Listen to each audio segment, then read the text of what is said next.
Hello everyone, welcome to table study. तो बच्चे देखो, स्टार्ट करते हैं लेक्चर नंबर 9, जो हम चैप्टर पढ़ रहे थे इलेक्ट्रोस्टैटिक पोटेंशियल एंड कैपेसिटेंस। तो इसके सबसे पहले हमने आपने इसके पिछले वाले वीडियोस को देखा है और हमने ये सीखा था कि बेसिकली हमारी कैपेसिटेंस, हमने एक वर्ड यूज़ किया था कैपेसिटेंस, और कैपेसिटेंस के बारे में हमने पिछले वाले वीडियो में देखा था, समझा था कि क्या कैपेसिटेंस एग्जैक्टली क्या होता है। ठीक है, तो वहाँ से हमने क्या किया, वहाँ से हमारे उस वीडियो में एक हमें मतलब एक उस कैपेसिटेंस में एक प्रॉब्लम ये आई कि हमें क्या करना था कि हमें बहुत ही ज़्यादा लार्ज अमाउंट में चार्ज को स्टोर करना था।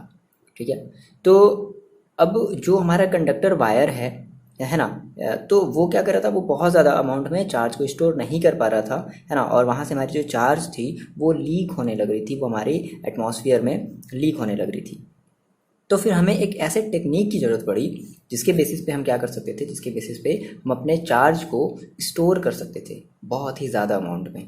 जैसे मैंने आपको बताया था कि एक फैरेड स्टोर करने के लिए, जैसे आपने देखा था कि लगभग अर्थ के साइज़ का 1500 टाइम हमें इतना बड़ा, हमें एक गोला बनाना पड़ा था, हमें इतना बड़ा एक स्फीयर बनाना पड़ा था, तब जा करके हमारे पास एक फैरेड का जो चार्ज है, एक जो कैपेसिटेंस है, वो हमारा स्टोर हो सकता था, है ना। तो बहुत ज़्यादा प्रॉब्लम थी। तो अब हम इस वीडियो में ये समझेंगे कि किस तरीके से हमने उस चीज़ को ओवरकम किया, मतलब हमने किस तरीके से हमने उस चीज़ को हमने ख़त्म किया, मतलब हम किस तरीके से हमने एक ऐसी टेक्निक लगाई जिसके बेसिस पे हम बहुत ज़्यादा चार्ज क्या कर सकते हैं, किसी भी कंडक्टर में स्टोर कर सकते हैं।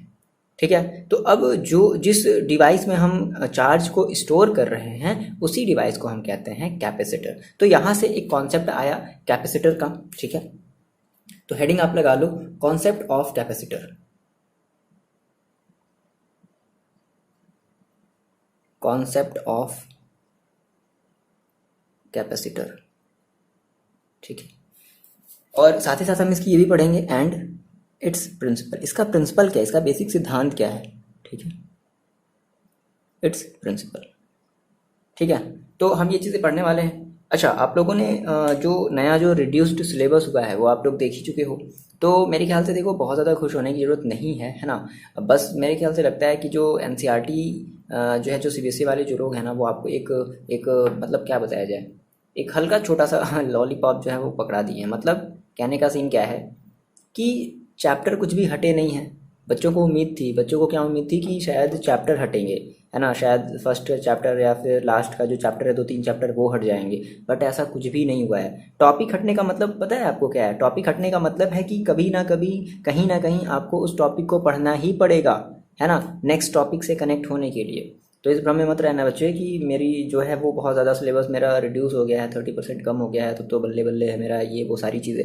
ऐसा कुछ भी नहीं है, ठीक है ना। ये सब सारी भ्रम जो है वो दिमाग से निकाल देना, ठीक है। और अब पढ़ाई स्टार्ट कर दो रेगुलरली। अब तो सिलेबस भी आपको एग्जैक्टली पता चल गया है कि बहुत ज़्यादा कुछ खासा परिवर्तन नहीं हुआ है ना। तो सिंसियरली आप अपनी जो है वो पढ़ाई स्टार्ट कर दो। देखो, स्टार्ट करते हैं कैपेसिटेंस क्या, सॉरी, स्टार्ट करते हैं हमारा ये जो कैपेसिटर है क्या है, कैपेसिटर क्या है। देखो, हमने वहाँ पे क्या किया था। अब हमें क्या करना है कि हम किसी तरीके से बहुत ही ज़्यादा अमाउंट में किसी कंडक्टर में चार्ज को स्टोर कर लें ना। तो जिस कंडक्टर में हमारा चार्ज स्टोर हो जाएगा उसी कंडक्टर को हम कह देंगे एज अ कैपेसिटर। तो कैपेसिटर बेसिकली हमारी क्या है, एक ऐसी डिवाइस समझ लो, है ना, एक ऐसा हमारा एक अरेंजमेंट समझ लो कि जिसमें हम चार्ज को क्या कर सकते हैं, चार्ज को बहुत ही ज़्यादा अमाउंट में स्टोर कर सकते हैं। आता है समझ में ना। हमने वहाँ से फर्स्ट वाले, इसके पहले वाले वीडियो में हमने ये समझा था ना कि किस तरीके से एक प्रॉब्लम कर रहा था, हमारी जो चार्ज थी वो क्या कर रही थी, वो बाहर लीक होने लग रही थी। तो हमें इसे ओवरकम करना था। तो हमने एक ऐसा डिवाइस बना लिया जिसमें बहुत ज़्यादा अमाउंट में हम क्या कर सकते हैं, चार्ज को स्टोर कर सकते हैं। कैसे? तो सबसे पहले हम समझते हैं कि व्हाट इज कैपेसिटर। तो देख लो कि सिंपल सा डेफिनेशन आप लिख लो। ओके सर, तो बहुत ही आसान सा सिंपल सा डेफिनेशन है। क्या है? A capacitor is an arrangement, एक ऐसा अरेंजमेंट है जिसमें हम क्या कर सकते हैं, of storing large amount of electric charge without increasing the size of conductor. मतलब कंडक्टर की साइज इंक्रीज किए बिना ही हम क्या कर सकते हैं, हम अपने उस कंडक्टर में बहुत ज़्यादा क्या कर सकते हैं, अमाउंट में हम अपने चार्ज को स्टोर कर सकते हैं।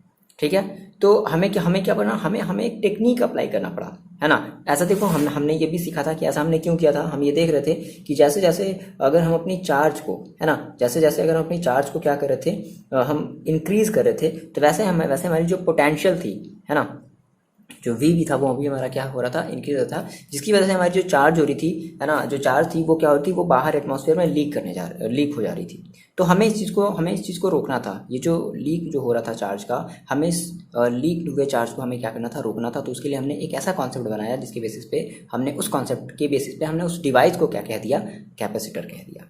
तो अब यहाँ से हम पढ़ने वाले हैं क्या, प्रिंसिपल ऑफ कैपेसिटर, मतलब कि एग्जैक्टली अब हम ये काम करेंगे कैसे, है ना। आता रही समझ में कि हम ये काम कैसे करते हैं कि हम अपने कैपेसिटर के साइज़ को भी ना बढ़ाएं, मतलब हम अपने कंडक्टर के साइज़ को भी ना बढ़ाएं, और उसकी जो चार्ज एक्सेप्ट करने की जो कैपेसिटी है वो भी बढ़ती रहे, बढ़ जाए। तो ऐसा हम कैसे करेंगे। तो नेक्स्ट आप हेडिंग लगाओ, प्रिंसिपल ऑफ कैपेसिटर, ठीक है। आप एक हेडिंग लगाओ, क्या, प्रिंसिपल ऑफ कैपेसिटर। बहुत ही आराम है, इसको आसानी से हम समझते चलेंगे, है ना, बहुत ही आसानी से इसको समझते चलते हैं। क्या है प्रिंसिपल ऑफ कैपेसिटर।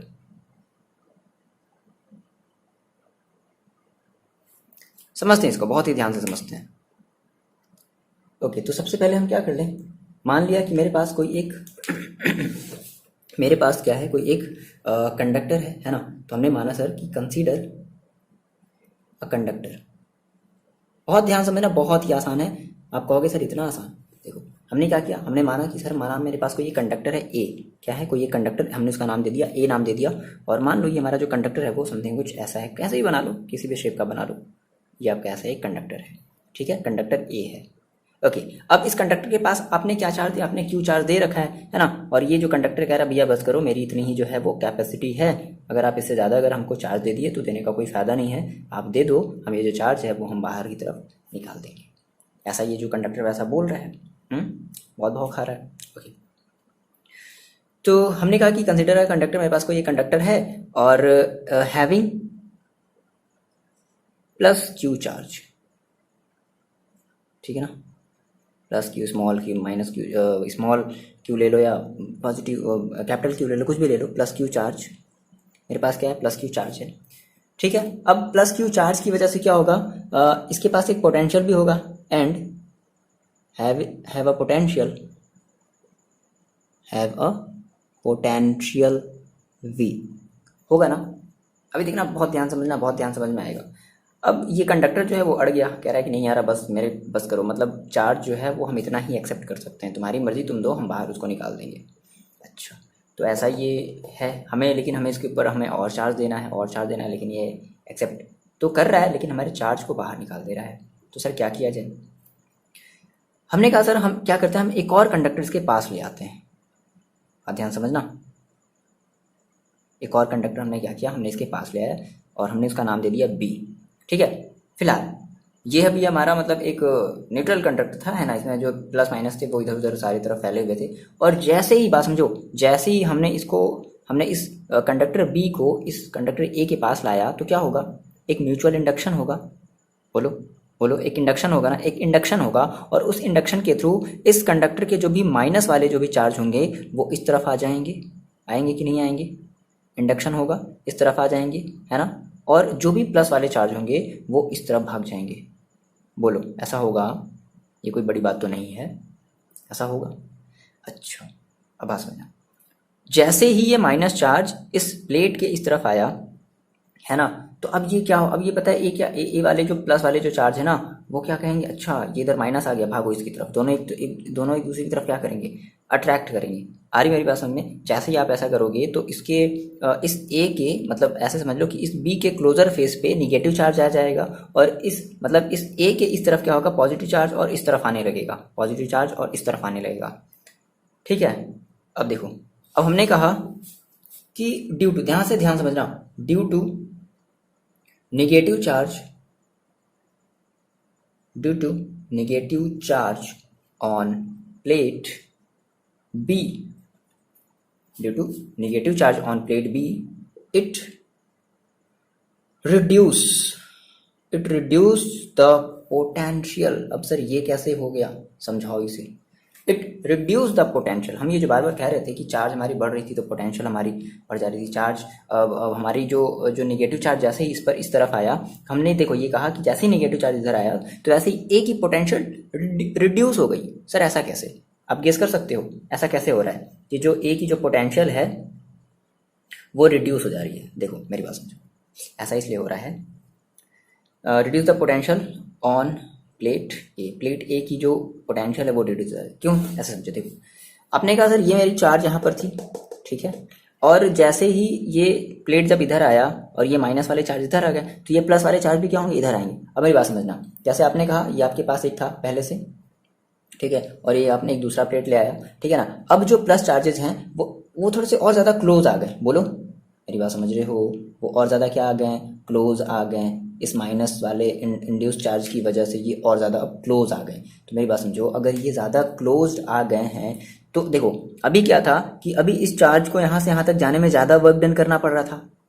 आप समझ रहे हो, यहाँ से यहाँ तक की डिस्टेंस क्या है भाई, ज़्यादा है। इस चार्ज से लेकर के इस चार्ज तक के बीच की डिस्टेंस क्या है, ज़्यादा है। तो अगर ज़्यादा है तो क्या होगा, ज़्यादा वर्क डन करना पड़ रहा होगा, है ना। और जैसे ही ये कम, जैसे ही ये नज़दीक हो गए तो अब क्या करना होगा, अब कम वर्क डन करना पड़ रहा होगा। तो भाई मेरे जब वर्क डन जब कम करना पड़ रहा है तो पोटेंशियल भी क्या हो जाएगा, इस प्लेट ए का कम हो जाएगा। आगे बात समझ में, यही कॉन्सेप्ट है, ठीक है ना। जैसे ही आपने एक दूसरा प्लेट इसके निकट लाया, एक इसके नज़दीक लाया, निकट नहीं कह सकते, चलो निकट ही कह लें, है ना। जैसे ही आपने इसके नज़दीक लाया, ठीक है ना, तो वैसे ही क्या हुआ कि आपकी ये जो इस वाले प्लेट की जो पोटेंशियल थी वो कम हो गई। रीज़न क्या है, हम क्यों कहेंगे सर कम हो गई, है ना। इससे बेसिक इसका कॉन्सेप्ट समझो कि ऐसा क्यों हुआ। ये जो प्लस चार्जेस थे वो और ज़्यादा क्लोज आ गए, ये इसके और ज़्यादा क्लोज आ गए, तो अब इन चार्जेस के बीच की जो डिस्टेंस है वो क्या हो गई, कम हो गई, है ना। जो डिस्टेंसेज है वो और ज़्यादा कम हो गई। तो भाई डिस्टेंस अगर कम होगी तो पोटेंशियल भी क्या हो जाएगा, तो वर्क डन भी क्या करना पड़ेगा, कम करना पड़ेगा। और अगर जब वर्क डन करना पड़ रहा है कम, तो पोटेंशियल भी क्या होगा, कम होगा। ये इसके पीछे का रीजन होता है। ये जो आपने ये जो लाइन लिखा है ना, due to negative charge on plate B it reduce the potential on plate ए।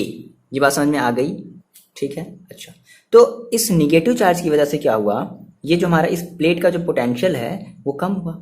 लेकिन भाई यहाँ पर पॉजिटिव चार्ज भी तो है, इसका भी तो कुछ ना कुछ इफेक्ट होगा। तो हम क्या कहेंगे कि जो हमारा पॉजिटिव चार्ज है ऑन प्लेट बी, है ना, तो ये क्या करेगा, ये इस प्लेट ए के पोटेंशियल को इंक्रीज करेगा। सोचो क्यों भाई, ये प्लस चार्ज है, ये प्लस है, तो अब ये क्या होगा, ये इससे दूर भागने की कोशिश करेगा। प्लस प्लस क्या होंगे, दूर भागने की कोशिश करेंगे। तो जैसे जैसे दूर भागेगा वैसे वैसे पोजीशन और क्या हो जाएगी, इंक्रीज होती जाएगी। तो जब इंक्रीज होती जाएगी तो वर्क डन ज़्यादा करना पड़ेगा, मतलब डिस्टेंस ज़्यादा हो जा रही है। और जब डिस्टेंस ज़्यादा हो तो वर्क डन ज़्यादा करना पड़ रहा है। और जब वर्क डन ज़्यादा करना पड़ रहा है तो हमारी जो पोटेंशियल है वो भी इंक्रीज होगी। लेकिन देखो बात समझो मेरी, ये बात समझ में आ रही है ना। हम यहाँ पर क्या बता चुके हैं, मेन कॉन्सेप्ट आपका यही है, ठीक है ना, कि पोटेंशियल कम हुई। पोटेंशियल कम होने का मतलब यही बच्चे कि ये जो चार्जेस है ना वो और इसकी तरफ आ गई, इसकी तरफ आ गई, सिकुड़ गई, है ना। तो हमने कहा कि ये तो पहली हमारी पॉइंट हो गई। दूसरी पॉइंट क्या है कि while the positive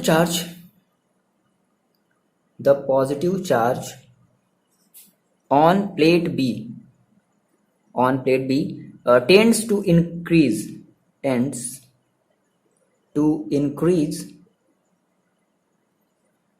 increase the potential on plate A। ऐसा होगा ना, सेम वही रीजन जो मैंने आपको इसके लिए बताया, क्योंकि ये इधर भागेंगी, डिस्टेंस ज़्यादा बढ़ गया तो वर्क डन ज़्यादा हो गया, तो पोटेंशियल भी ज़्यादा हो गई। आ रही बात समझ में। आपने मेरे वीडियोस को नहीं देखा, अगर आप ये बात आपको समझ में नहीं आ रही, आपने कहा था ना V is equal to W/Q, हाँ, W that is work done, ठीक है। तो वर्क डन ज़्यादा हो गया तो पोटेंशियल भी क्या होगी, ज़्यादा होगी। क्लियर है ये बात, चलो। लेकिन अब भाई ये थोड़ा दूर है, ये ज़्यादा नज़दीक है, तो इसका इफेक्ट ज़्यादा रहेगा ना। मेरी बात समझना, ये दूर है, ये नज़दीक है, तो इसका इफेक्ट क्या होगा, ज़्यादा रहेगा। तो हम ये कहेंगे कि as negative charge is closer to plate A. क्या है, ये जो नेगेटिव चार्ज है वो क्या है, क्लोजर है प्लेट ए के। सो ओवरऑल जो हमारा पोटेंशियल होगा वो क्या होगा, डिक्रीज ऑन प्लेट ए। ये बात आप लिख लो कि negative charge is closer to plate A, so overall potential decrease on plate A, ठीक है। एंड हेंस वी इंक्रीज, तो जैसे ही इसका पोटेंशियल जैसे इसका डिक्रीज हुआ, मतलब कि चार्जेस जैसे इधर की तरफ और खिसकते चले आए, तो ऐसे हम क्या करते हैं, भैया चलो इसको और थोड़ा सा चार्ज दे दो। अभी तो ये कहता है कि नहीं हम चार्ज नहीं लेंगे, अब मेरे पास सीट फुल हो गया, हम नहीं किसी को लेने वाले हैं एक्स्ट्रा चार्ज। लेकिन अब हम क्या कर पा रहे हैं, अब हम दे पा रहे हैं, है ना, क्योंकि ये सारे के सारे जो प्लस चार्ज हैं वो इधर की तरफ आ गया। और ऐसा समझो कि हल्की सी इधर जगह बन गई, इधर जगह थोड़ी बन गई, तो हम और चार्ज को क्या कर दिए, और चार्ज को हमने इधर लगा दिया। आ रही बात समझ में ना, ठीक है।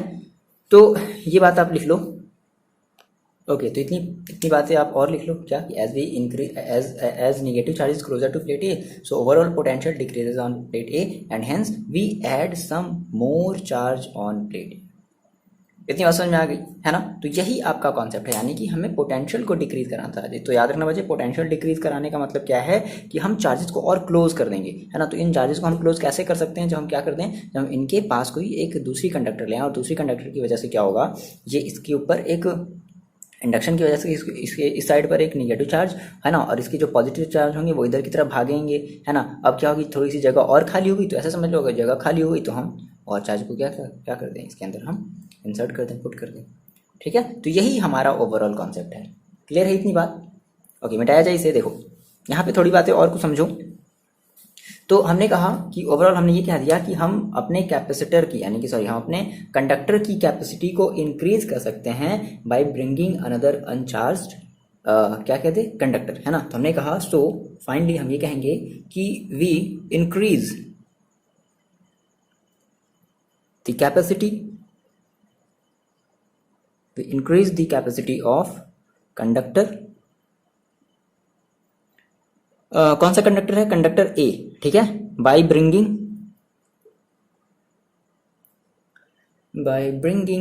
अनदर अनचार्ज्ड बॉडी, या कंडक्टर कह लो, अनचार्ज्ड कंडक्टर। और वो हमने कंडक्टर कौन सा हमने लाया, बी, है ना। इसके रिस्पेक्ट में हमने ये बता दिया। तो यही हमारा मेन प्रिंसिपल है। अब बात समझो, अब क्या हो कि अब मान लो अगर आपको और अगर मान लो चार्ज अगर मान लो इसके अंदर लाना है, ठीक है ना, ठीक है। जब आपने कुछ चार्ज जब और आपने इंसर्ट कर दिया, तो अब इस कंडक्टर ने कहा ना भैया बस बस करो, अब हम इससे ज़्यादा चार्ज नहीं लेंगे, बस समझो, ठीक है। कुछ हमने और चार्ज इंसर्ट कर दिया, अब इसने कहा कि यार बहुत हो गया, ठीक है, तुमने मेरे को थोड़ा सा लालच दे दिया, अब हम दोबारा तुम्हारे लालच में आने वाले नहीं हैं, तुम जितना दे दिए मेरे को चार्ज, अब दोबारा दे दिया, हम अब एक्स्ट्रा नहीं लेने वाले। लेकिन हमने थोड़ा सा और टेक्निक, हमने कुछ और जुगाड़ किया। हमने क्या किया कि अब हमारे पास ये जो सेकेंड जो हमारा जो स्फीयर था, जो हमारा कंडक्टर था, हमने क्या कर दिया, हमने इसके इस वाले एंड को हमने अर्थ से कनेक्ट कर दिया। बात समझना, हमने क्या कर दिया, हमने अर्थ से कनेक्ट कर दिया। तो आपको पता है कि अर्थ बेसिकली कैसी चार्ज देती है, हमें नेगेटिव चार्ज देती है ना। ये मैंने आपको पिछले वाले वीडियोज में ये बताया था। देखो, तो हमने क्या कहा कि अगर हम ये कर दें, क्या, नाउ बात समझना ध्यान से, इफ पॉजिटिव चार्ज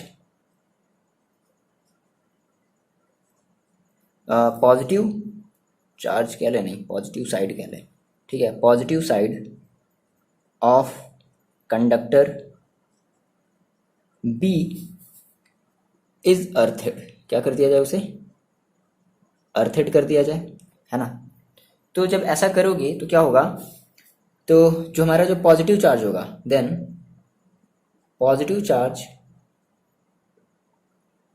है ना, जो भी हमारे बी वाले कंडक्टर पे जो भी हमारा पॉजिटिव चार्ज है, पॉजिटिव चार्ज गेट्स न्यूट्रलाइज हो जाएगा, ठीक है, न्यूट्रलाइज हो जाएगा ड्यू टू, किसकी वजह से, ड्यू टू फ्लो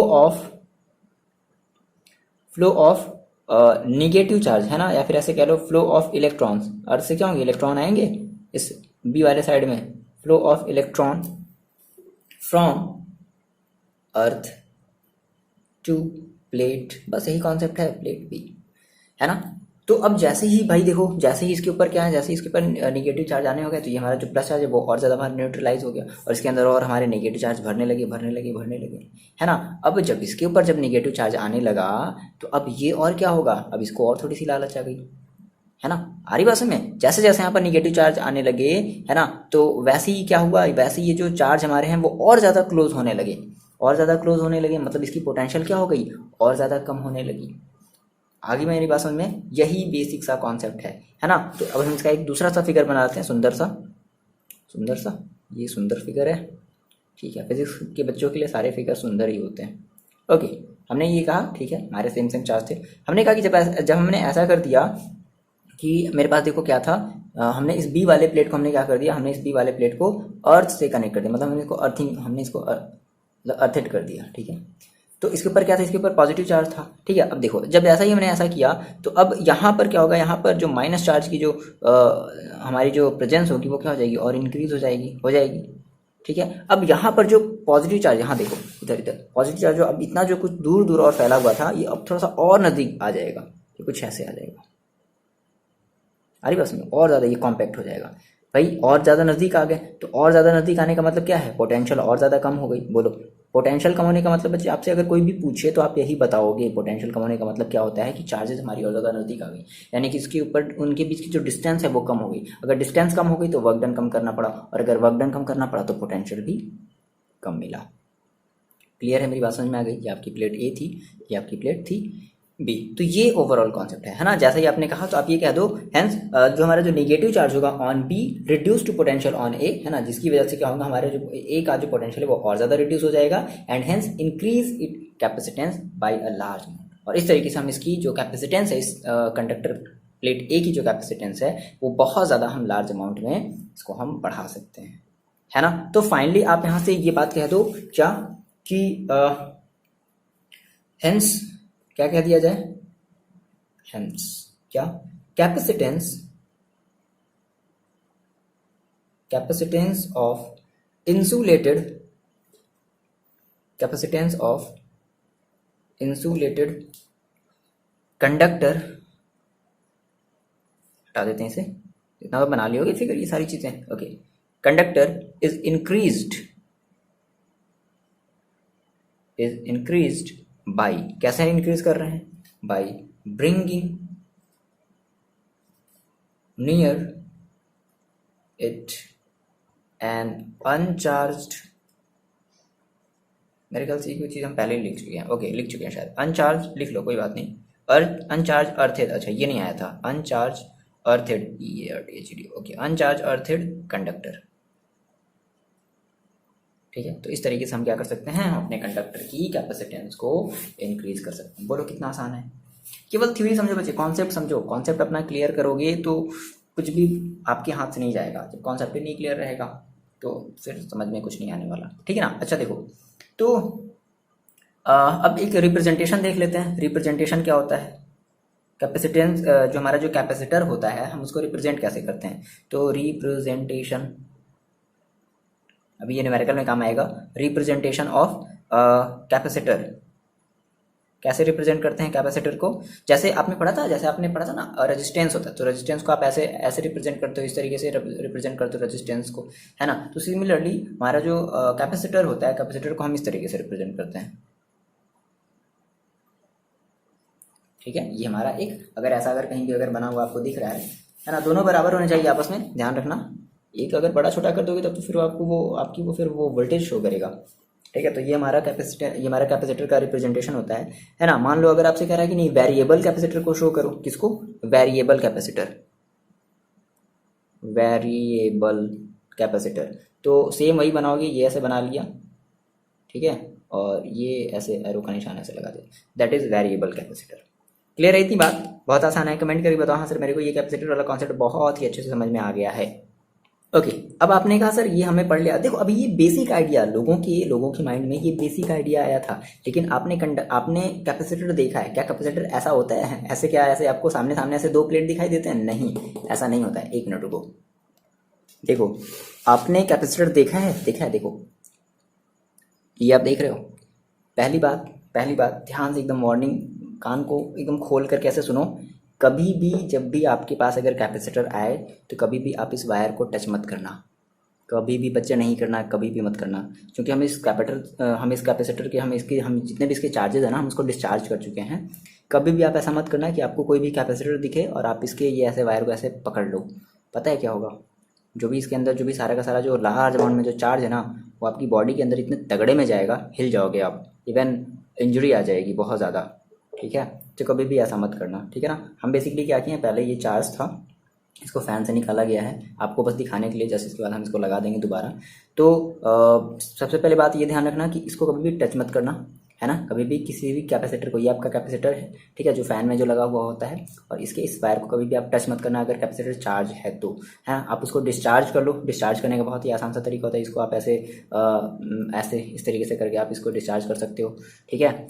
अच्छा एक हम यहाँ पे थोड़ा सा एक काम करते हैं, देखो तो यही हमारा कैपेसिटर, लेकिन आप सर कह रहे हो ये तो कुछ और है, भाई देखो बात समझो, ये हमारा बेसिक आइडिया था कि ऐसे हमें करना है ना।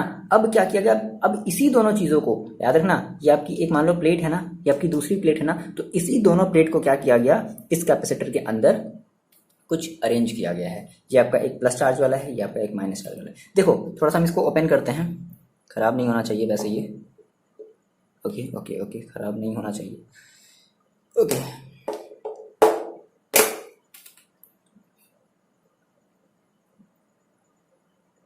कुछ तो समझ में नहीं आ रहा है यार। कोई बात नहीं। देखो ये जो आपको ऐसे ये जो दिख रही है ना, ये आपकी प्लेट है। हम अभी पढ़ेंगे पैरेलल प्लेट कैपेसिटर के बारे में पढ़ेंगे, और स्फेरिकल कैपेसिटर के बारे में हम पढ़ेंगे। तो ये वही है मेरे ख्याल से। देखो दो आपके पास प्लेट हैं, मतलब एक बहुत ही थिन प्लेट होती हैं, जो प्लेटें होती हैं बहुत ही ज़्यादा थिन होती हैं, और इसके अंदर ये जो आपको ये जो दिख रहा है ना ग्लू टाइप सा, ये इसके अंदर ये डाई इलेक्ट्रिक मटेरियल है। ओके ठीक है ठीक है ठीक है।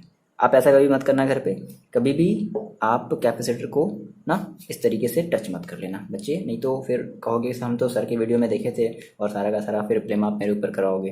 तो ऐसा कभी मत करना, बहुत ज़्यादा इंजरी, बहुत तेज़ इंजरी होगी। मतलब करंट जो होगा ना, करंट की जो अमाउंट होगी आपकी बॉडी में जो इंटर करेगी बहुत ज़्यादा करेगी।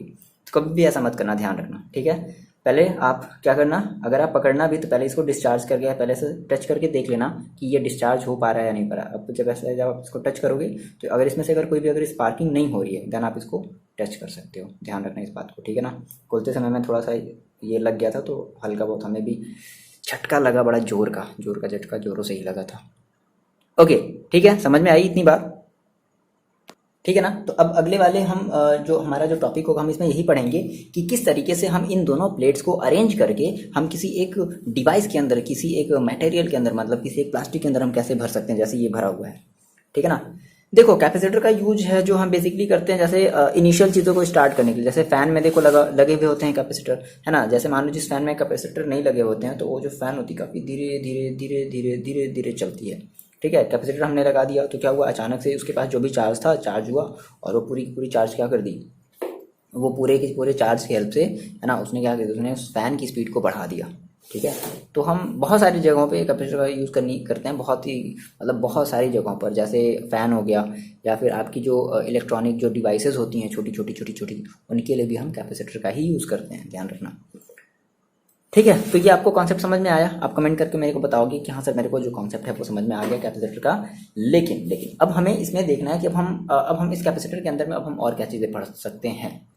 देखो तो हमने कहा सर हमारे पास जो कैपेसिटर होते हैं वो बेसिकली आपके इस चैप्टर में आपको बेसिकली कैपेसिटर पढ़ना है, पैरेलल प्लेट कैपेसिटर पढ़ना है। कौन सा कैपेसिटर पढ़ना है, हेडिंग लगा लो next, parallel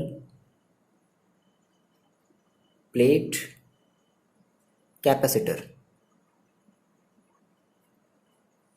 parallel plate capacitor पढ़ना है, ठीक है। बहुत ध्यान से समझते हैं, बहुत ही आसान सा है, बहुत ही आसान है, मेरी बात ध्यान से समझते चलो, ठीक है।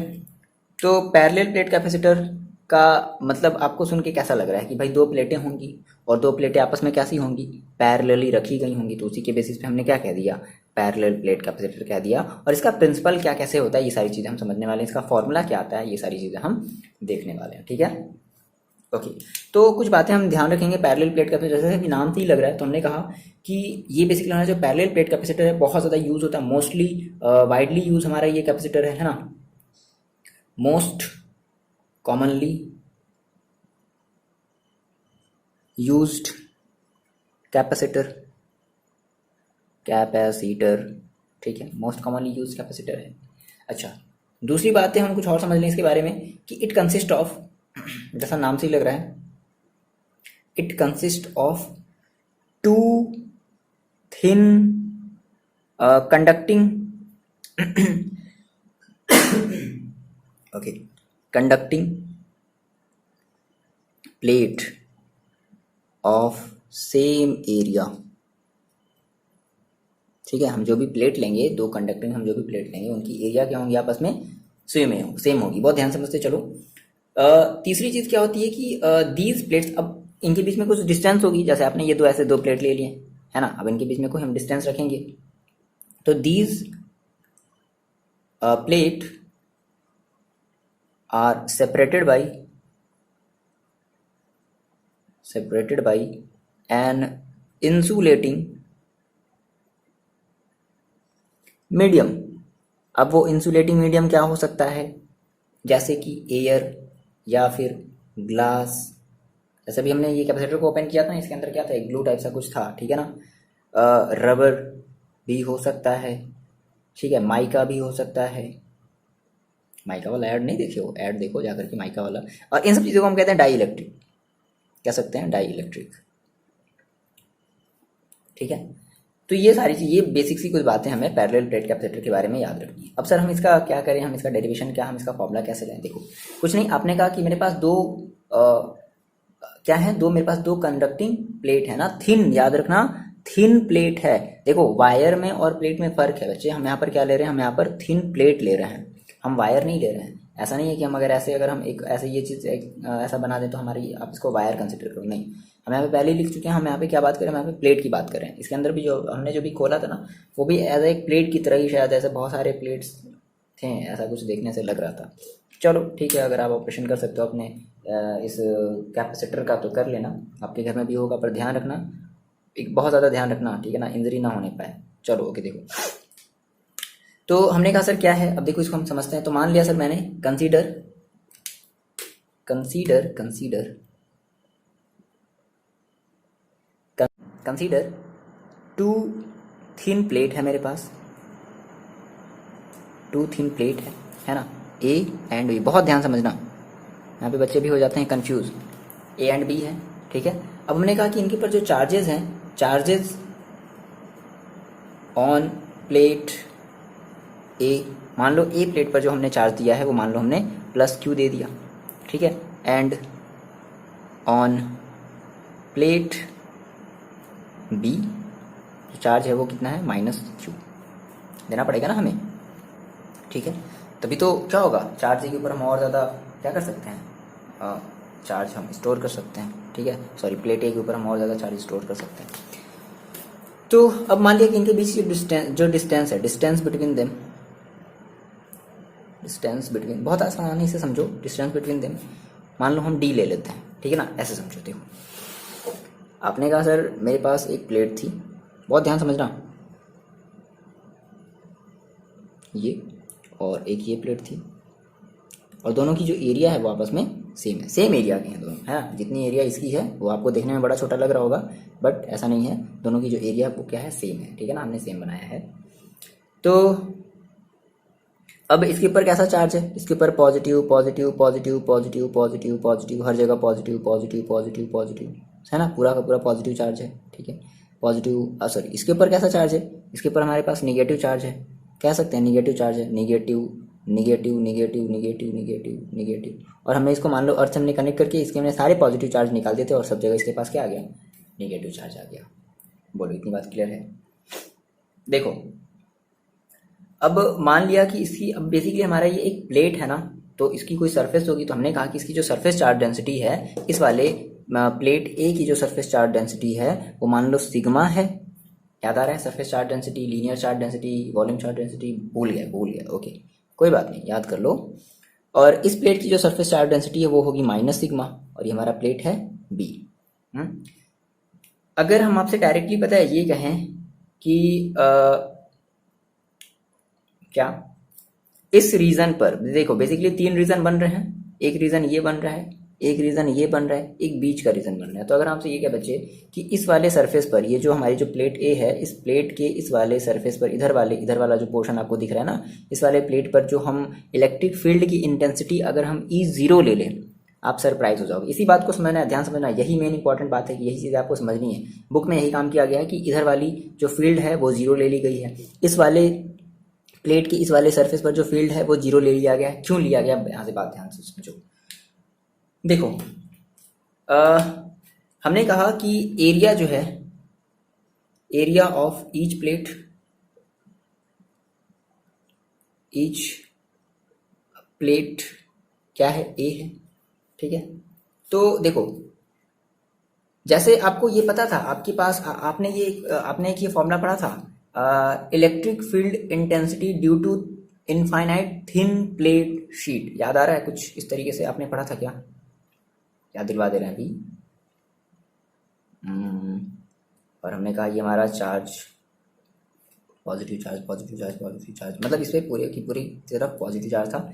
हमने कहा था कि इसके ऊपर अगर हमें इलेक्ट्रिक फील्ड, मतलब इस प्लेट शीट के चारों तरफ हमें जो इलेक्ट्रिक फील्ड निकालनी है, अगर हम वो निकालते थे तो हमें क्या करना पड़ता था, हमें एक क्लोज्ड गॉसियन सरफेस लेते थे, है ना। मान लो हमें इस पॉइंट पर इलेक्ट्रिक फील्ड निकालना था और इस पॉइंट पर इलेक्ट्रिक फील्ड निकालना था, तो हमें एक क्लोज्ड गॉसियन सरफेस लेते थे और इस पॉइंट पर हम मानते थे कि इधर की तरफ इलेक्ट्रिक फील्ड होगी और इस पॉइंट पर इधर की तरफ इलेक्ट्रिक फील्ड होगी। भाई बात समझो, प्लस है तो इस तरफ होगा ना, इस तरफ होगा, इस वाले के लिए इस तरफ, इस वाले के लिए इस तरफ, दोनों दोनों की जो क्वांटिटी, जो दोनों की जो मैग्नीट्यूड होगी वो सेम होगी, बस डायरेक्शन क्या होगा, अलग अलग होगा। तो इसका एक फॉर्मूला आया था क्या, E इज इक्वल टू क्या था एप्सिलॉन जीरो, एक मिनट, भूल रहे हैं, सॉरी क्या था, सिग्मा, है ना। मान लो कि हमने, अच्छा ठीक है, इसमें हमने कहा कि हमारी सिग्मा जो है वो सरफेस चार्ज, हाँ ठीक है। तो E इज इक्वल टू क्या था, सिग्मा अपॉन 2 एप्सिलॉन जीरो। बोलो ये फॉर्मूला याद है, sigma upon 2 epsilon zero. Main इसी फॉर्मूले का काम है, due to thin plate sheet, है ना, किसी भी पॉइंट पर। तो ये हमारा आया था E is equal to sigma upon 2 epsilon zero, ठीक है। अब देखो, तो मान लो यहाँ पर दो प्लेट शीटें हैं ना, यहाँ पर 2 प्लेट शीट है ना, तो इस वाले ये मान लो, अगर हमारा जो, मान लो ये जो प्लेट ए है, तो हमने कहा कि सर इस वाले प्लेट के लिए ई ए, है ना, इसके लिए हमारा जो जो हमारा इलेक्ट्रिक फील्ड होगा वो क्या होगा, वो कहीं इस तरफ, देखो इस तरफ होगा, ई ए, बोलो होगा। और इस वाले चार्ज, इस वाले चार्ज के थ्रू इस प्लेट पर जो इलेक्ट्रिक फील्ड होगा वो, बोलो इस डायरेक्शन में होगा क्या। ऐसा क्यों ले रहे हैं सर, ऐसा क्यों ले रहे हैं सर, भाई ये माइनस में है, मैंने आपको बताया था बच्चे कि माइनस में होती है तो इलेक्ट्रिक फील्ड लाइन ऐसे बनती है, और अगर प्लस में होती है, कुछ बच्चे ये भी भूल गए होंगे, इलेक्ट्रिक फील्ड लाइन ऐसे बनती है ना। तो हम क्या यहाँ पे गलत ले लिए, हम भी तो वही काम किए हैं भाई, माइनस है तो इधर की तरफ होगी इलेक्ट्रिक फील्ड लाइन, है ना। अब देखो, अब इस वाले प्लेट की वजह से, इस माइनस बी, ये जो हमारा जो माइनस जो चार्ज है इस प्लेट पर, इस माइनस चार्ज वाले प्लेट की वजह से इलेक्ट्रिक फील्ड, मतलब अगर हम इस पॉइंट पर अगर बताना चाहें तो क्या होगी, इस डायरेक्शन में होगी, इधर, है ना, इस डायरेक्शन में होगी। बोलो अगर हम इस पॉइंट पर, इस वाले प्लेट की वजह से, इस पॉइंट पर, पास समझना, इस बी वाले प्लेट की वजह से इस पॉइंट पर अगर हम इलेक्ट्रिक फील्ड निकालना चाहें इस पॉइंट पर, तो क्या होगी, इसकी डायरेक्शन इधर की तरफ होगी, क्या बोलो, ई बी। सही बात तो है, equal and opposite, equal and opposite. Charges minus वाले के लिए किधर चलती हैं, वो उस पॉइंट की तरफ चलती है, माइनस, देखो ये इधर, इधर आप यहाँ पर हो तो ये भी क्या होगी, इधर से चलेगी, आप यहाँ पर हो तो ये भी क्या होगी, इधर से चलेगी, चल रही है ना, इधर से। बोलो इतनी बात क्लियर है। अच्छा, सिमिलरली इस वाले प्लेट की वजह से, है ना, इस वाले प्लेट की वजह से इस वाले प्लेट के सरफेस पर, इस सरफेस पर मान लो हम कहें कि अगर इस पॉइंट पर अगर हम इलेक्ट्रिक फील्ड अगर लेना चाहें तो हम क्या लेंगे, इधर की तरफ लेंगे। बोलो प्लस है तो क्या होंगी, इधर की तरफ जाएंगी। इतनी बात समझ में आ रही है क्या, है ना। और हमारी जो, अगर ये जो प्लस माइनस है तो इनका जो फ्लो होगा वो कुछ ऐसे ही होगा, प्लस से माइनस की तरफ, ठीक है। अच्छा देखो, तो हमने कहा कि अगर हम बात करें क्या हमने कहा कि ई ए इज इक्वल टू हमारा क्या होगा, sigma upon 2 epsilon zero, and हमारा जो ई बी होगा वो क्या होगा, ई बी हमारा क्या हो जाएगा, सिग्मा अपॉन 2 एप्सिलॉन जीरो। बात समझना, देखो अगर हम इस सरफेस की बात करते हैं, प्लेट ए के लेफ्ट वाले सरफेस की अगर हम बात करते हैं, तो हमने कहा सर क्या, कि in the region on left plate A, left plate के मतलब प्लेट ए के लेफ्ट वाले रीजन पर, तो क्या होगा, हम अगर हम निकालें टोटल इलेक्ट्रिक फील्ड, तो क्या होगी, देखो इस वाले पर देखो, एक इधर की तरफ है, एक इधर की तरफ है, दोनों इक्वल एंड अपोजिट हैं, तो क्या हो जाएगा, जीरो हो जाएगा। बोलो बोलो बोलो बोलो, इतनी बात समझ आ रही है क्या, जीरो हो जाएगा, ठीक है। ये आपका एक डेरिवेशन भी शायद था, अदर शायद रेफरेंस बुक में दिया था, शायद ध्यान नहीं दिया मैं, या फिर शायद करवाया नहीं, कोई बात नहीं, समझ लो क्या हो जाएगा, जीरो हो जाएगा। अच्छा, सिमिलरली अगर हम इस वाले पॉइंट पर अगर हम इलेक्ट्रिक फील्ड की अगर इंटेंसिटी निकालना चाहें, है ना, तो क्या हो जाएगा, ई बी प्लस ई ए, और ये भी दोनों कैसे हैं, ये इस तरफ है, ये इस तरफ है, दोनों इक्वल एंड अपोजिट हैं, तो क्या हो जाएगा, जीरो हो जाएगा। तो हमने कहा कि in the region on right of plate B, plate B के राइट वाले रीजन पर, इस वाले रीजन पर, तो क्या हो जाएगा, टोटल जो हमारा इलेक्ट्रिक फील्ड होगा वो कितना होगा, जीरो होगा क्या, कि भाई ई बी इधर है, ई ए इधर है, तो कितना होगा यार, जीरो ही तो होगा। इसमें यहाँ पे देखो इधर की तरफ आपका ई बी होगा और इधर की तरफ आपका ई ए होगा, तो कितना हो गया, एक इधर एक उधर जा रहा है तो क्या हो गया, जीरो हो जाएगा। अच्छा, इतनी बात समझ में आ गई। तो यही चीज़ हम, पता है, इसी चीज़ को हम डायरेक्टली लिख सकते थे। क्या लिख सकते थे, द इलेक्ट्रिक फील्ड, ऐसे कह लो, the electric field on left of plate A and electric field on right of plate B become zero. कैसे आता, तो ये इस तरीके से आ रहा है। ये यही रीज़न है आने का, जीरो आने का यही रीज़न है ना। चाहो तो आप डायरेक्टली, अगर आप बहुत बड़े विद्वान हो तो आप डायरेक्टली लिख लो। मैंने आपको जो भी जो सेंटेंस बताया थोड़ी देर पहले, the left region of plate A and the right region of plate B, the total electric field on both is equal to zero. ये चीज़ें आप मत दिखाओ, कोई बात नहीं। समझ में आया ना, मैंने आपको ये जो बताई आपको समझ में, आप कमेंट मेरे को करके बताओगे, ठीक है। देखो ये आपने कह लिया। अच्छा, अब क्या है कि अब इनके बीच एक और तो रीजन है, ये तीसरा वाला भी तो रीजन है। आपने इधर वाले रीजन का तो निकाल लिया कि भाई इलेक्ट्रिक फील्ड जीरो होगा, इधर वाले रीजन का आपने निकाल लिया इलेक्ट्रिक फील्ड जीरो होगा, बाहर वाले पर आपने निकाल लिया। अब ये एक अंदर का भी तो रीजन बच गया। आ रही बात समझ में, ये अंदर का रीजन है। देखो, तो हमने कहा कि अगर हम टोटल अगर इलेक्ट्रिक फील्ड निकालना चाहें, टोटल इलेक्ट्रिक फील्ड कहाँ, रीजन बिटवीन टू कंडक्टर, दो कंडक्टर के बीच का जो रीजन है ना, हम उनके बीच का अगर हम इलेक्ट्रिक फील्ड अगर निकालना चाहें तो कंडक्टर ए एंड बी, तो कितना हो जाएगा। देखो बात समझो, यहाँ से बात समझना। देखो, अगर हम इस पॉइंट पर बोलें कि इस वाले प्लेट की वजह से इस पॉइंट पर इलेक्ट्रिक फील्ड किधर की तरफ होगा, इधर की तरफ होगा। अगर हम फिर बोले कि फिर से बताओ इसी पॉइंट पर इलेक्ट्रिक फील्ड इस वाले प्लेट की वजह से किधर की तरफ होगा, इधर की ही तरफ होगा, यानी कि ई ए भी हमारा इधर की तरफ है, ए बी भी हमारा इधर की तरफ होगा ना, नहीं होगा। अरे बच्चे, कुछ बच्चे कह रहे हैं सर नहीं होगा, कैसे हो जाएगा यार। देखो प्लस है तो प्लस हमेशा याद रखो ऐसे चलता है, अपने फर्स्ट चैप्टर नहीं देखा मतलब। माइनस है, माइनस कैसे चलता है, माइनस ऐसे चलता है, ठीक है। तो देखो ये प्लस इधर से इधर और माइनस भी इधर से इधर, प्लस इधर से इधर माइनस भी इधर से इधर, तो दोनों क्या हो जाएंगे आपस में, ऐड हो जाएंगे। दोनों क्या हो जाएंगे आपस में, ऐड हो जाएंगे। तो सर हमने कहा कि सो टोटल हम तो लिख ही चुके हैं ऑलरेडी, तो कितना हो जाएगा, ई ए प्लस ई बी। अब मैंने आपको बताया था electric field due to infinite plane sheet. अगर हम एक प्लेन शीट की अगर बात करें, बहुत ही पतली हमारे पास अगर वो प्लेन शीट है, तो हमने एक फॉर्मूला आपको बताया था क्या, सिग्मा अपॉन 2 एप्सिलॉन जीरो ई ए के लिए, और इसके लिए भी क्या हो जाएगा, सेम वही चीज, सिग्मा अपॉन 2 एप्सिलॉन जीरो, दोनों एक ही डायरेक्शन में तो ऐड होंगे, है ना। इज इक्वल टू क्या हो जाएगा, 2 सिग्मा अपॉन 2 एप्सिलॉन जीरो, 2 से 2 कैंसिल आउट हो गया, तो आपका जो टोटल ई है वो कितना आ गया, वो आ गया सिग्मा अपॉन एप्सिलॉन जीरो। बीच में, है ना, इस बीच में हमारी जो इलेक्ट्रिक फील्ड होगी वो कितनी होगी, सिग्मा अपॉन एप्सिलॉन जीरो आ गई।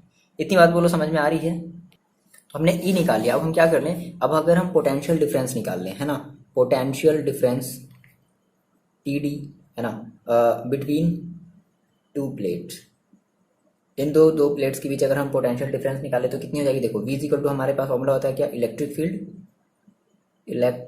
Field into distance between them, ठीक है। तो इलेक्ट्रिक फील्ड कितनी है, ई इंटू डिस्टेंस कितनी है, डी। हमने माना ना इनके बीच की डिस्टेंस हमने कितनी मानी है, ओके, यहाँ से यहाँ तक के बीच की हमने डिस्टेंस कितनी मानी, डी। देखो डी बहुत ही छोटा होना चाहिए, जितना ज़्यादा छोटा डी होगा उतना ही ज़्यादा हमारा। देखो अभी आते हैं कैसे, अभी आते हैं अभी अब सारी बातें आपको पता चलेंगी, एक बार मत सीख लो। तो आपने कहा sir V is equal to E D हो गया, V is equal to E D हो गया, और आपने ई की वैल्यू देखो निकाली है। ई की वैल्यू आपने कितनी निकाली, ई की वैल्यू आप रख दो कितनी, epsilon zero upon sigma upon epsilon zero into D.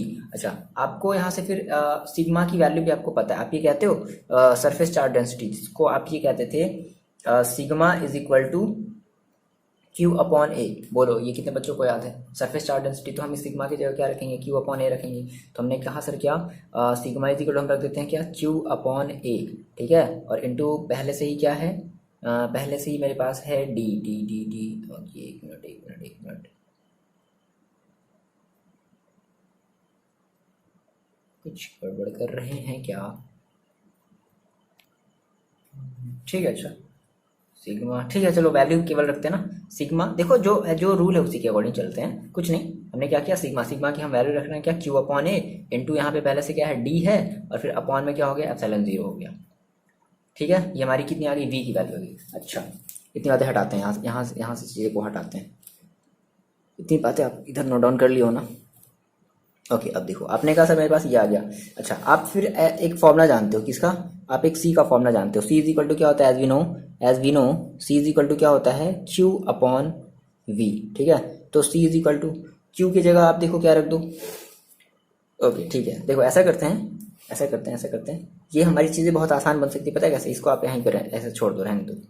ठीक है, आपने कहा Q, तो देखो अब हम अगर Q की वैल्यू रखें तो Q की देखो वैल्यू हमारे पास कितनी होती है, मैं जैसे आपको बताया, जैसे आपने ये कहा कि सिग्मा इज इक्वल टू होता है सिग्मा इज इक्वल टू होता है Q अपॉन ए, तो Q इज इक्वल टू कितना हो जाएगा, Q इज इक्वल टू हो जाएगा आपका सिग्मा इंटू ए, बोलो होगा, Q is equal to sigma into A होगा, तो हम इस Q की जगह क्या रख रहे हैं, सिग्मा इंटू ए रख रहे हैं, तो सिग्मा इंटू ए अपॉन, देखो V की वैल्यू आपने अभी क्या निकाली थोड़ी देर पहले, sigma upon epsilon 0 into D, तो क्या रख दिया जाए, sigma upon epsilon 0 into D. बोलो बोलो बोलो, ये बात क्लियर हो गई यहाँ से।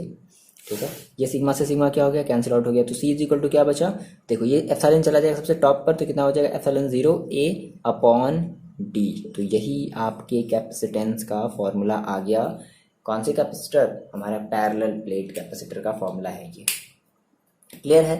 अब हमने कहा कि मान लो अब अगर हम ये कहें कि ऐसे कौन कौन से फैक्टर है जिसपे हमारा ये जो कैपेसिटर, ये हमारा जो कैपेसिटेंस है वो डिपेंड कर रहा है, तो एक हेडिंग लगा लो छोटी सी, factor on which capacitance of parallel plate capacitor depends. Heading लगा लिया क्या, factor on which the capacitance of a parallel plate capacitor depend. तो जो पहली देखो जो फैक्टर है, देखो आपने कहा ये फॉर्मूले में देखो, याद रटने की जरूरत है ही नहीं, बस इस फॉर्मूले में देखो आपको सारी चीज़ें क्लियर हो जाएंगी। तो आपने कहा कि सर हमारा जो ए है वो कैपेसिटेंस के जस्ट क्या है, डायरेक्टली प्रोपोर्शनल है। मतलब अगर हम एरिया, मतलब हम जितना बड़ा एरिया, अगर हम जितना बड़े साइज का अगर हम कंडक्टर लेंगे उतना ही ज़्यादा हमारा क्या होगा, कैपेसिटेंस होगा। तो हमने कहा कि एरिया ऑफ प्लेट, पहला हमारा किस पर डिपेंड कर रहा है, एरिया ऑफ प्लेट पर। क्यों, क्योंकि हमें ये देख रहे हैं कि सी इज डायरेक्टली प्रोपोर्शनल टू ए, देखो यहाँ से सी इज डायरेक्टली प्रोपोर्शनल टू ए। दूसरी चीज़ क्या है, डिस्टेंस बिटवीन प्लेट, क्या है डिस्टेंस बिटवीन, ऐसे कौन कौन से फैक्टर इस पर डिपेंड कर रहे हैं ना, तो डिस्टेंस बिटवीन प्लेट, क्या मतलब है इसका, कि हम जितनी ज़्यादा डिस्टेंस बढ़ा रहेंगे, हम जितनी ही डिस्टेंस को कम रखेंगे उतनी ही हमारी कैपेसिटेंस का ज़्यादा होगी। इसका मतलब यही तो है, C is inversely proportional to D, है ना। इनवर्सली प्रोपोर्शनल का मतलब क्या होता है कि जितनी आप कम रखोगे उतनी आपकी जो कैपेसिटेंस है वो इंक्रीज होगी। थर्ड जो देखो चीज़ क्या है, परमिटिविटी, इसके बारे में भी हमें डिटेल में पढ़ना है। परमिटिविटी ऑफ मीडियम, देखो जितने भी मीडियम है ना, सभी मीडियम की अपनी अपनी एक परमिटिविटी होती है ना। तो ये डिपेंड ये भी करता है कि हमारे उस कैपेसिटर के बीच में, हमारे उस कंडक्टर के बीच में क्या मीडियम रखा गया है, एयर रखा गया है या ग्लास रखा गया है, रबर रखा गया है, क्या चीज़ रखा गया। तो हमने कहा sir C is directly proportional to epsilon 0। ठीक है, तो ये इन तीन बातों पर जो हमारी जो ये जो कैपेसिटेंस है किसी भी पैरेलल प्लेट कैपेसिटर का वो डिपेंड करता है। क्लियर है, इतनी बात समझ में आ रही है। ओके सर, जल्दी से एक हेडिंग आप लगा लो, ग्रुपिंग ऑफ कैपेसिटर। क्या चीज़ है ये, जैसे आपने क्लास 10 में ये पढ़ा था कि आप किसी भी रेजिस्टेंस को किस तरीके से ऐड करते हो, एक आप उसको पैरेलली ऐड करते हो, एक आप उसको सीरीज में ऐड करते हो। तो सेम वही काम हम यहाँ भी पढ़ने वाले हैं, ध्यान रखना, सेम वही काम करने वाले हैं। तो हम किस तरीके से हम कैपेसिटर को हम बेसिकली दो तरीके से हम आपस में कंबाइन कर सकते हैं, हम आपस में ग्रुपिंग कर सकते हैं। कॉम्बिनेशन ऑफ कैपेसिटर कह लो, ग्रुपिंग ऑफ कैपेसिटर कह लो, बात देखिए। तो सर हम कितने तरीके से, जैसे हमने क्लास में पढ़ा था रेजिस्टेंस को लेकर के, सेम वैसे ही हम यहाँ पर पढ़ने वाले हैं कैपेसिटेंस यानी कि कैपेसिटर को लेकर के। ठीक है ना। तो सबसे पहले हम ये हेडिंग डालो, पहला जो हम जो ग्रुपिंग करेंगे हम कहेंगे capacitor in series, capacitor in series. अब समझते हैं क्या है। देखो जैसे आपने ये सेम वही क्लास 10 वाली बात है, आपने पढ़ा होगा। तो हमें क्या करना होता है, हमें इस वाले में, हमें इस टाइप के कॉम्बिनेशन में या ग्रुपिंग में क्या करना होता है कि हमारी जो कैपेसिटर होती है तो उसके एक प्लस वाले एंड को दूसरे के माइनस वाले एंड से, है ना, फिर दूसरे के फिर वही प्लस वाले एंड को, मतलब माइनस वाले एंड को दूसरे के प्लस, तीसरे के प्लस वाले एंड से ऐसे ऐड करते हैं। तो देखो क्या लिख लिया जाए, हम ये कहेंगे व्हेन, बहुत ही आसान है, when the negative plate of one conductor, ठीक है, आपके पास बहुत सारे ऐसे आपके पास बहुत सारे कंडक्टर होंगे, चलो कैपेसिटर ले लेते हैं, हम कैपेसिटर की बात करते हैं। The negative plate of one capacitor is connected, हमने क्या कर दिया, हमने नेगेटिव वाले प्लेट को हमने कनेक्ट कर दिया किससे, to the positive plate of second conductor, positive plate of second conductor, है ना, सेकेंड कंडक्टर, एंड फिर से हमने क्या किया, फिर से हमने अब इसका जो निगेटिव वाला जो बच गया, and negative of second connect positive of third, बात समझ रहे हो, थर्ड, है ना, हमने ऐसे थर्ड से कनेक्ट कर दिया, एंड सो ऑन, इस तरीके से जितने भी हमारे को, तो इसी को हम क्या कहते हैं, क्या कि these capacitors are said to be in series combination या grouping, सीरीज कॉम्बिनेशन। क्लियर है? देखो क्या मतलब है, जैसे मान लो आपने कहा कि सर मेरे पास 3 कैपेसिटर थे, कितने कैपेसिटर थे, 3 कैपेसिटर, हमने कहा सर रिलेट कर लेते हैं आपकी सुविधा के लिए 3 कैपेसिटर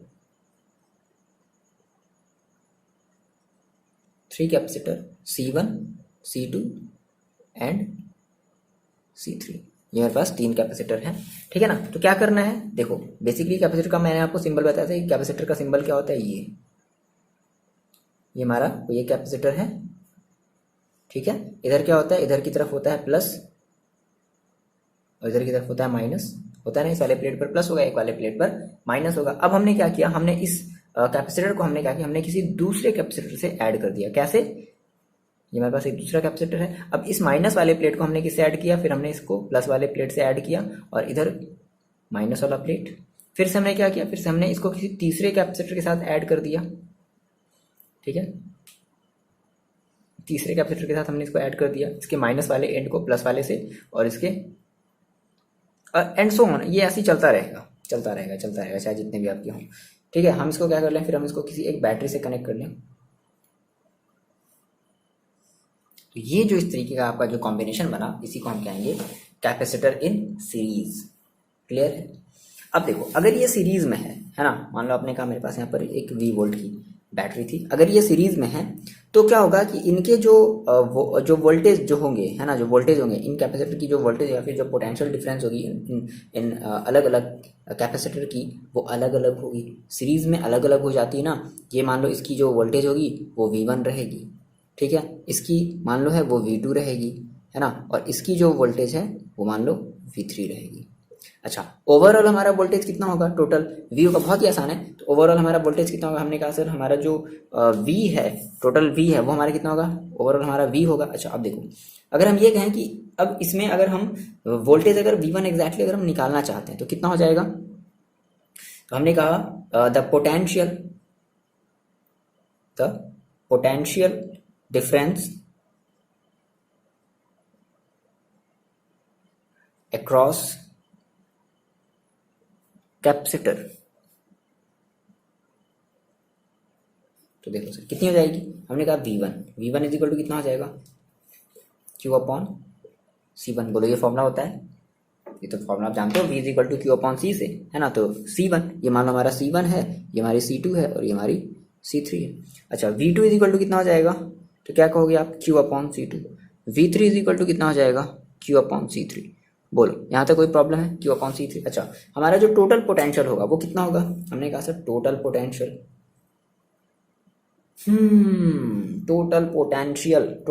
देखो बच्चे कितना हो जाएगा, V इज इक्वल टू कितना हो जाएगा, V1 plus V2 plus V3, V is equal to कितना हो जाएगा, V1 की वैल्यू कितनी है, Q upon C1, plus V2 की वैल्यू कितनी है, Q upon C2, plus V3 की वैल्यू कितनी है, Q अपॉन C3। ये है, बोलो इतनी बात समझ आ रही है। अच्छा अब हम यहाँ से क्या कर लें, देखो Q को हम यहाँ से कॉमन ले लें, तो V इज इक्वल टू क्या हो जाएगा, Q और क्या बच जाएगा 1 upon C1 plus 1 upon C2, तो बच्चों वाला क्वेश्चन हो गया सर 1 अपॉन C3। Q इधर की तरफ आप ले आओ तो कितना हो जाएगा, V upon Q is equal to 1 upon C1 plus 1 upon C2 plus 1/C3। बोलो इतनी बात समझ में आ रही है?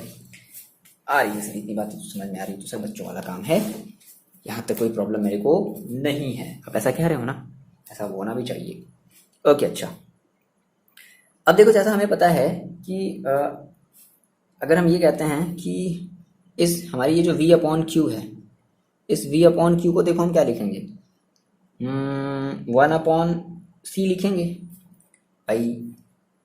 देखो C is equal to basically आपका क्या होता है, C इज इक्वल टू आप क्या कहते हो, आप ये कहते हो ना Q/V, सॉरी Q/V, ठीक है, ये तो कहते हो भाई, ये चीज क्लियर ना, ये तो फॉर्मूला है।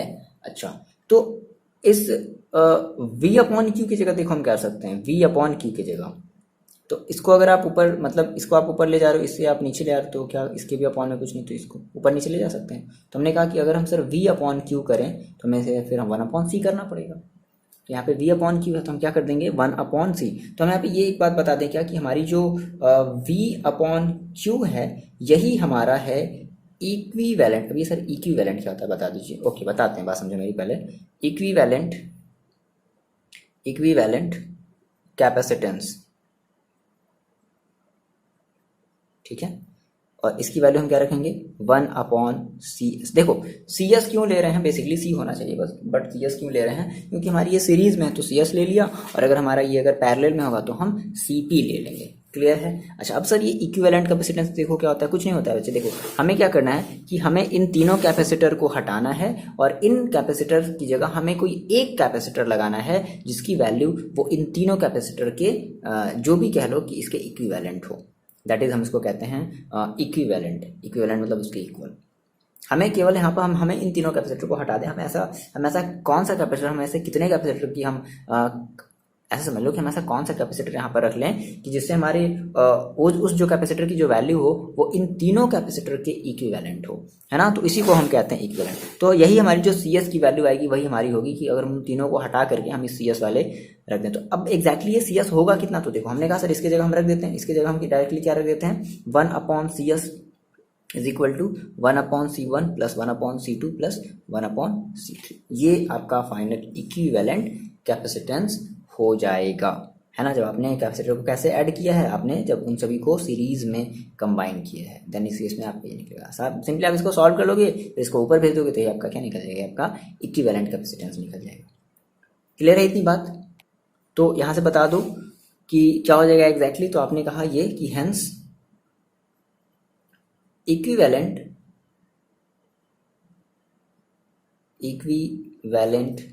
कैपेसिटेंस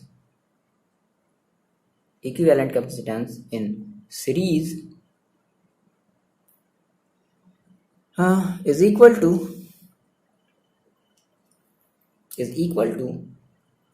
sum of सम तो है लेकिन कैसा, रेसिप्रोकल का, सम ऑफ रेसिप्रोकल, है ना, रेसिप्रोकल ऑफ इंडिविजुअल कैपेसिटेंस। बोलो इतनी बात क्लियर है क्या सर? सोचे कुछ और थे, कुछ और हो गया। क्या सोचा गया था चैप्टर्स कम होंगे, मज़ा आ जाएगा, ज़्यादा नहीं पढ़ना पड़ेगा।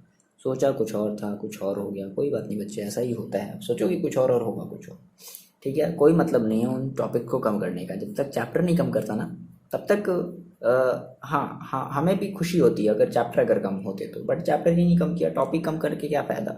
टॉपिक में कहीं ना कहीं तो वो चीज़ पढ़ना है ही है। और एक ये चीज़ CBSE बोला भी है कि जो भी टॉपिक्स डिलीट किए गए हैं उन टॉपिक्स को टीचर्स को समझाना ज़रूर है, ताकि वो उस टॉपिक से रिलेटेड अगले टॉपिक को क्या कर सके, दूसरे टॉपिक से उसको आप कनेक्ट कर सके, ये बताना ज़रूर है।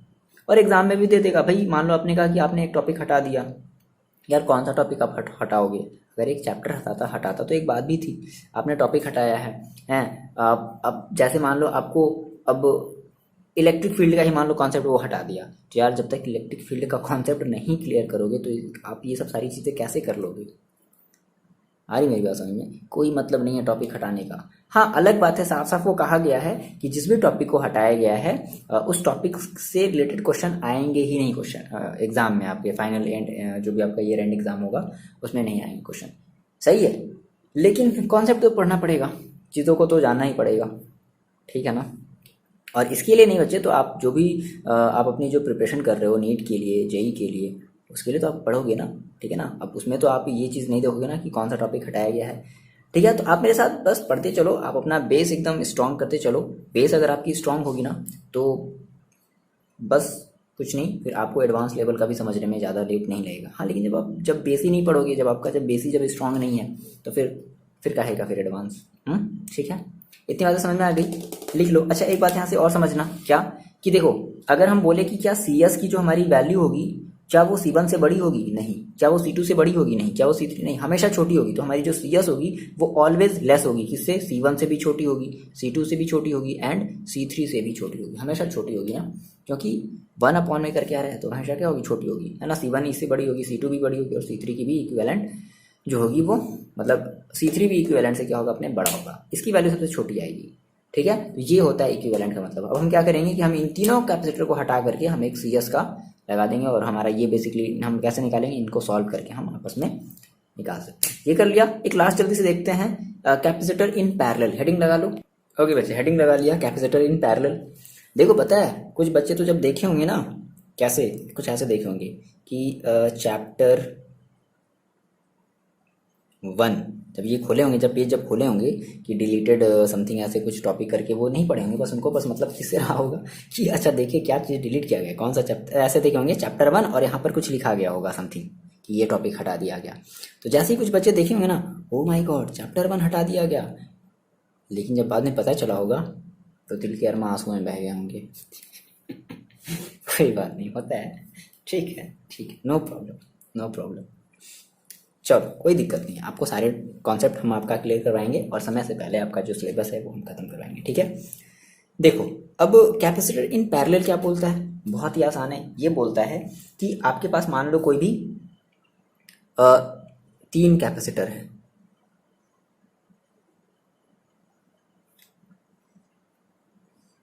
ठीक है, ये आपके पास कोई 3 कैपेसिटर है, तो ये बोलता है, जैसे ये बता दो भाई, ये प्लस है, ये माइनस माइनस, ये चीज़ तो है, minus minus plus plus plus minus minus, ठीक है, जैसे है।